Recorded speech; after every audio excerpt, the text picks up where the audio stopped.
কলকাতার পুজোকে রীতিমতো পাল্লা দিয়েছে নয়ডা সেক্টর 61 বলাকার পুজো।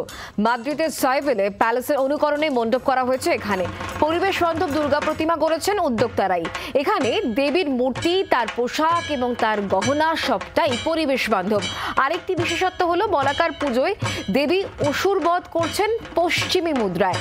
প্রবাসী বাঙালিদের এই পুজোয় জনসমাগম চোখে পড়ার মতো। আর বাড়তি আকর্ষণ এই পুজোয় সাংস্কৃতিক অনুষ্ঠান। ইউরোপকে এখানে দেখানোর চেষ্টা করেছি।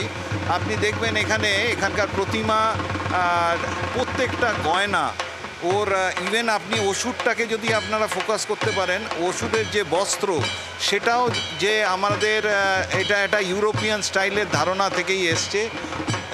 সবকটা শাড়ি এভরিথিং ইজ বায়োডিগ্রেডেবল, সবই মাটি আর নেচার ফ্রেন্ডলি কালার দিয়ে বানানো হয়েছে। আর মুকুটগুলো আমরা যে ইন্সপিরেশন নিয়েছি এর মধ্যে একটা বিদেশ মানে ইউরোপিয়ান টাচ আছে। তো ইভেন যে পোজে দাঁড়িয়ে আছে তাদের হেয়ার স্টাইল এভরিথিং একটা ইউরোপিয়ান মিক্সচার এনেছে। অর্থাৎ এই যে শুধুমাত্র ইউরোপের একটি প্যালেসকে তুলে ধরা তা নয়, প্রতিমার মধ্যেও ইউরোপিয়ান স্টাইল তারা তুলে ধরেছেন। সচরাচর কলকাতার বাইরে এই ধরনের পুজোর উদ্ভাবনী ব্যবস্থাপনা দেখা যায় না।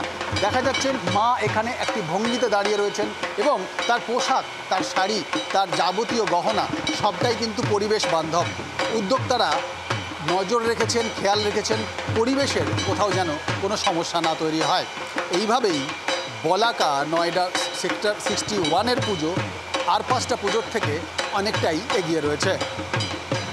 নয়াদিল্লি থেকে ভিডিও জার্নালিস্ট শুভাশিস দাসের সঙ্গে রাজীব চক্রবর্তী, জি24 ঘন্টা। বাংলার আওয়াজ, বাঙালির আবেগ, জি24 ঘন্টা।